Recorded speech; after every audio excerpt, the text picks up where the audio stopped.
I think the most important point today is, mRNA technology for BioNTech and Moderna, I think has clearly proven out that it works. I think Moderna has to prove that out next, and we think they will.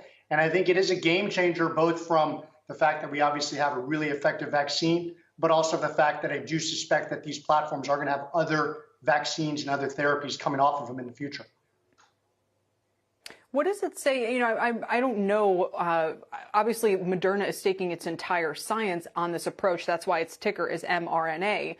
Why is Pfizer taking this approach? Was it the first time that Pfizer was trying it?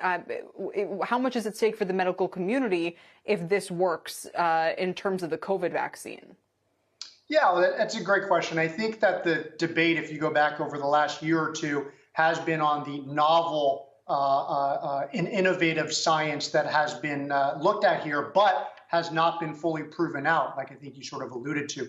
Pfizer, I think, put a stake in the ground, I think, as a huge sign of validation, which is part of why people are excited about it and proven out today with the data. And Moderna did have partnerships with Merck and with others and continues to go along that path. But Moderna didn't need capital, and they feel very confident about what they're going to do solo. And I think they will show that in the next few weeks when their data comes about. So bottom line is we feel very excited about the platform and these technologies. And I do think Moderna will have positive, very compelling data shortly.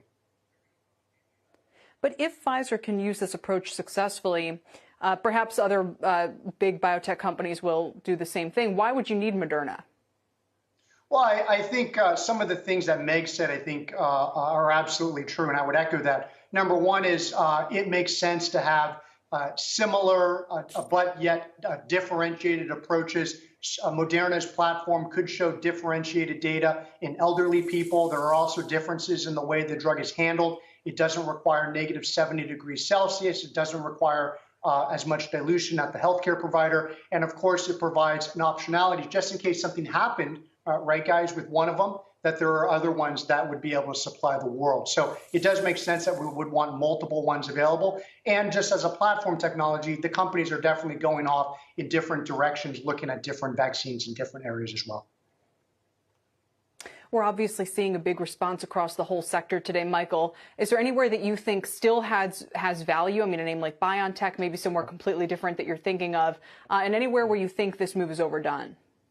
Yeah, well, I think the first thing for investors to say is, huge relief that these work, and I won't dwell on the fact that, but it also certainly increases the probability of success of others working. You look at both Moderna, you look at Novavax, you look at some of the smaller companies that are working on orals or inhaled versions. Merck obviously working on a single dose administration as well. And the situation that you have a 90% effective vaccine, certainly I would believe that those others aren't going to be massively differentiated. And the fact that you have an option to have different approaches with different degrees of efficacy, but also work in different populations with different administration, whether that's oral or intranasal, is great. So, I think it's great that we will have more than just one. And I think that those will play out over the future. Where some of the other things I would say is overdone, I would just say, look, it's hard to call in some of these other small cap biotechs that have had huge moves on this. And I certainly think there's some move to go. But I would just digest the fact that first, we need to see some of these play out over the next few months. Shepard Smith here. Thanks for watching CNBC on YouTube.